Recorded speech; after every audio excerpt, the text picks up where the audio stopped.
గతంలో మనల్ని పీడించిన వాళ్ళు పోయినారు, కానీ వాళ్ళ పేర్లు తెలుసుకునే వాళ్ళు ఇంకా అక్కడే ఉన్నారు అధ్యక్ష. అది బానిసకొక బానిస అంటే కదా అధ్యక్ష. అధ్యక్ష ఇంకొక మాట చెప్పాలి అధ్యక్ష. అధ్యక్ష ఈరోజు గత 10 ఏళ్ళని మాట్లాడుతున్నాను, చెప్తాం అధ్యక్ష. విద్యుత్ సంస్థల గురించి చెప్తాను, ఇంకా చాలా విషయాలు చెప్తాను. మధ్యలో వారే ఇప్పుడు ఒక 15 నిమిషాలు డిస్టర్బ్ చేశారు, మీరు లెక్క రాసుకోవాలి. మీరు కూడా మేము 39 మంది ఉన్నాం, వాళ్ళు 64 మంది ఉన్నారు, మిడిసిపడుతున్నారు అధ్యక్ష. ఎంత అధ్యక్ష తేడా? ఓటు మాత్రమే 1.85%. అధ్యక్ష ఈ రకమైన మిడిసిపాటు మంచిది కాదు. గౌరవ కేటీఆర్ గారు, సబ్జెక్ట్ డీవియేషన్ కాకుండా నేనేం అవ్వలేదు సార్, ఆయన చెప్పిన దానికే చెప్తున్నా. మిమ్మల్ని అక్కడ కూర్చోబెట్టారు అంటే చెప్తున్నా అధ్యక్ష. ఎక్కువ తేడా ఏం లేదు సార్, మిడిసిపాటు వద్దని చెప్తున్నా సార్. అధ్యక్ష నీళ్లు, నిధులు, నియామకాలు ఇది మా ఉద్యమ నినాదం. దాన్నే అధ్యక్ష వారు సమాధానం ఎట్లా చెప్తారు చెప్పండి సార్, సమాధానం ఎట్లా చెప్తారు? Leader of the house. Speaker sir, కొంతమంది ఎన్ఆర్ఐస్కి ప్రజాస్వామిక స్ఫూర్తి అర్థము అవగాహన కాదు. మనం ప్రయత్నం చేసినా కూడా వారు తెలుసుకునే ప్రయత్నం చేయరు. ప్రజాస్వామ్యంలో 49కి 0 వాల్యూ ఉంటుంది, 51కి 100% వాల్యూ ఉంటుంది. ఎందుకంటే 51% ఓట్లు, 51% నెంబర్ ఉన్న వాళ్ళు ప్రభుత్వాన్ని ఏర్పాటు చేస్తారు. 49% ఉన్నవాళ్ళు ప్రతిపక్షంగా కూర్చొని ప్రభుత్వం తీసుకునే పరిపాలనలో నిర్ణయాలను, శాసనాలను సహేతుకంగా విశ్లేషించి సలహాలు, సూచనలు ఇస్తారు. సలహాలు, సూచనలు ఒకవేళ ప్రభుత్వము పెడచెవిన పెడితే నిరసనలు, ధర్నాలు, రాస్తారోకలు చేస్తారు. అవసరమైతే ఆమరణ నిరాహార దీక్షలు చేసిన కూడా సందర్భాలు ఉన్నాయి.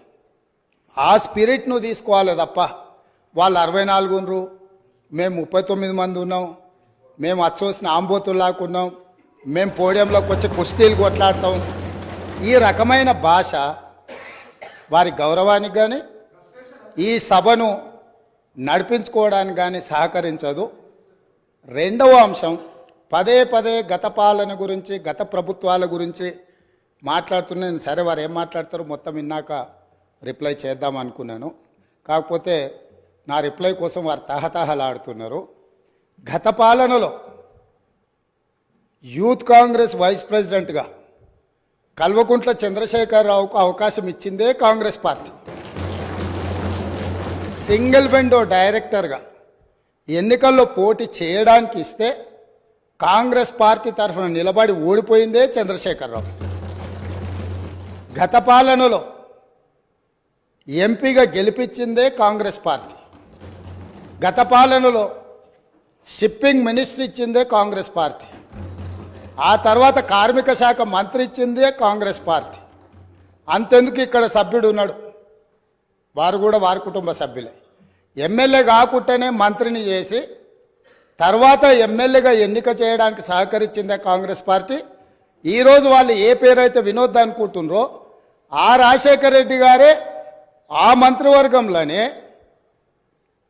గత ఆర్థిక శాఖ మంత్రి, సిద్దిపేట ఎమ్మెల్యే గారు ఎమ్మెల్యే పదవి లేకుండా మంత్రిగా ప్రమాణ స్వీకారం చేసిండ్రు. రాజశేఖర రెడ్డి గారి నాయకత్వమే దేశానికి బలమైన నాయకత్వం అని అందులో పనిచేసిండ్రు. మూడవది, పోతిరెడ్డిపాడు పొక్క పెద్దది చేసినప్పుడు కీర్తిశేషులు నాయన్ నరసింహారెడ్డి గారు కడప జిల్లా ఇన్ఛార్జ్ మినిస్టర్. ఆ రోజు కొట్లాడింది పోతిరెడ్డిపాడు మీద కీర్తిశేషులు పి జనార్దన్ రెడ్డి గారు. పోతిరెడ్డిపాడు పొక్క పెద్దది చేసినప్పుడు ఇక్కడ ఉన్నోళ్ళు ఎవరు ప్రాణత్యాగాలు చేస్తామని ఎవరు కొట్లాడలే, ఎవరు మాట్లాడలే. సొంత పార్టీ, సొంత ప్రభుత్వం ఉన్న తెలంగాణ ప్రజల హక్కులను భంగం కలిగించొద్దు, కృష్ణానది జలాలలో మా వాటా మాకు ఉండాలి, మా వాటాను ఎవరు తీసుకెళ్ళినా మేము ఒప్పుకోమని కొట్లాడింది ఆనాటి నాయకుడు పి జనార్దన్ రెడ్డి గారు మాట్లాడిండ్రు తప్ప వీళ్ళు కాదు. కాబట్టి ఈరోజు వీళ్ళందరూ ఏ పాలకుల గురించి మాట్లాడుతున్నారో ఆ పాలకులు ఇప్పుడు మాట్లాడుతున్న పెద్దలు ఎట్లెమ్మెల్యే అయినరు?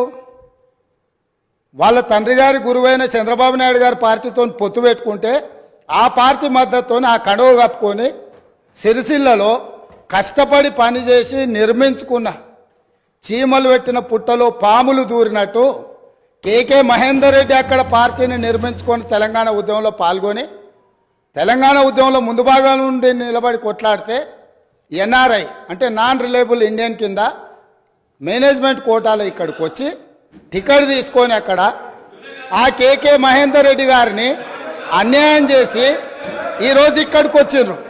కాబట్టి ఈరోజు గతం గురించి అధ్యక్ష ఒకవేళ మా మిత్రులకు ఒకవేళ వాళ్ళకు అంతగా గతం గురించి చర్చించాలనే ఆలోచన ఉంటే ఒక రోజు మొత్తం తమరు సమయం ఇవ్వండి. తప్పకుండా జూన్ 2, 2014 కంటే ముందు జరిగిన 55 సంవత్సరాల పరిపాలన మీద సంపూర్ణమైన చర్చ ఇక్కడ పెడదాము. ఈరోజు ఇక్కడ జరుగుతున్న చర్చ జూన్ 2, 2014 నుంచి జరిగిన పరిపాలన, చేసిన విధ్వంసము, నాయకత్వం యొక్క వ్యవహార శైలి మీద మనం ఈరోజు మాట్లాడుకుంటున్నాము. కాబట్టి వారికి గతం గురించి చర్చించాలనే కోరిక ఉంటే మాకు ఎలాంటి అభ్యంతరం లేదు. గతంలో జరిగిన పరిపాలనలో ఇక్కడున్న వాళ్ళకి చాలామందికి పాత్ర లేకపోవచ్చు, కానీ అక్కడున్న వాళ్ళకు చాలామందికి పాత్ర ఉంది. ప్రత్యక్షంగా మంత్రులు చేసిండ్రు.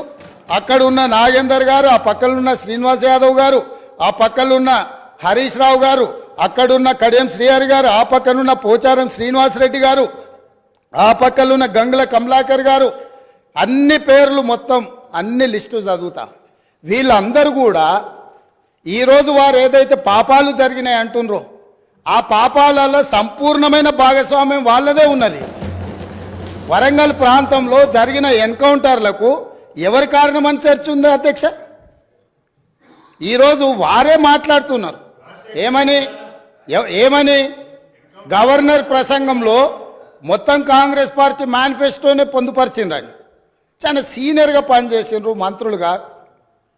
గవర్నర్ గారి ప్రసంగము పార్టీ యొక్క ఎన్నికల మేనిఫెస్టోను మంత్రివర్గంలో చర్చించి మా ప్రభుత్వం యొక్క భవిష్యత్ కార్యాచరణను మంత్రివర్గం ఆమోదం చేసిన తర్వాతనే గవర్నర్ గారు ప్రసంగిస్తారు. పరిపాలనలో అనుభవం ఉన్న వాళ్ళు, గతంలో ఈ రకమైన నిర్ణయాలు చేసిన వాళ్ళు కూడా ప్రజల్ని తప్పుదోవ పట్టించడానికో లేకపోతే వాళ్ళ యజమానులను సంతోషపెట్టడానికో ఎందుకు మాట్లాడుతున్నారో నాకైతే తెలియదు. నేను సభ్యుడికి సూచన చేస్తున్నా. నేను చాలా విషయాలు ప్రస్తావించిన, తప్పకుండా సావధానంగా 5 సంవత్సరాలు సమయం ఉంది. సంపూర్ణంగా ఎక్స్రే తీసినట్టుగా ఎక్కడెక్కడ ఏమేమి ఉన్నాయో అన్నిటిని వివరిస్తాం. మా ఆర్థిక మంత్రి గారు, డిప్యూటీ సీఎం గారు జరిగిన విధ్వంసం ఏంది, ఆర్థిక నేరం ఏంది, అన్ని విషయాలు ఈ సభలోనే తమరి అనుమతి తీసుకొని చర్చకు పెట్టి వాటన్నిటిని విశ్లేషిద్దాం. మేము సిద్ధంగా ఉన్నాం. సంవయనం పాటించి ఈరోజు గవర్నర్ గారి ప్రసంగానికి సంబంధించిన మీకు మనసు ఉంటే, తెలంగాణను అభివృద్ధి చేసుకోవాలన్న ఆలోచన ఉంటే అభినందిస్తూ మీరు ముందుకు రండి. లేదు మేము ఇట్లనే ఉంటామంటే పిల్లి శాపనార్థాలకు ఉట్లు తెగిపడవు. ఈ శాపనార్థాలు పెడుతూనే ఉంటారు జీవితకాలం. కాబట్టి దయచేసి ప్రతిపక్షానికి నేను సూచన చేస్తున్నా, మేం పాలకపక్షంగా మా విజన్ డాక్యుమెంటుని సభలో పెడుతున్నాం. మీరు సలహాలు సూచనలు ఇవ్వండి. సహేతుకమైన సలహాలు సూచనలకు ఎప్పుడు మేము సిద్ధంగా ఉన్నాము. ఎందుకంటే ప్రతిపక్షాలను గౌరవించడం అనే సాంప్రదాయం కాంగ్రెస్ పార్టీకి మొదటి నుంచి ఉంది, ఇప్పుడు కూడా ఉంది. ఆ సాంప్రదాయాన్ని కొనసాగిస్తామని మీ ద్వారా వారికి తెలియజేయదలుచుకున్నాం.